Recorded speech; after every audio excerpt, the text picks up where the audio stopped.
Aprelin 18 axşam saatlarında paytaxtdakı Şadlıq saraylarından birində kütləvi zəhərlənmə faktı qeydə alınıb. Təxminən 50-dən artıq vətəndaş qida zəhərlənməsi diaqnozu ilə tibb müəssisələrinə yerləşdiriliblər. Qeyd eləyək ki, faktla bağlı araşdırmalara başlanılıb və elə biz də hadisənin təfərrüatını öyrənmək üçün sözügedən Şadlıq sarayına gəldik.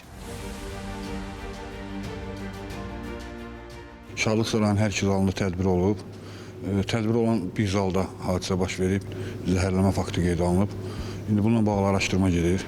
Qida Təhlükəsizliyi Agentliyində.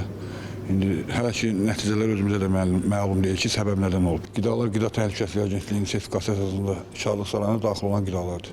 Bilinmir, səbəb nə olduğunu bizim özümüzə də maraqlıdır, elə bilmirik. Yəni bu gün də toyunuz var, bu gün də məclis var. Yəni qidalar da ki, normal. Bəli, eyni qidalardır. Qida Təhlükəsizliyi Agentliyinin sertifikasiya əsasında olan qidalardan istifadə olunur. Obyektə daxil olan bütün məhsullar sertifikasiya əsasında daxil olan məhsullardır.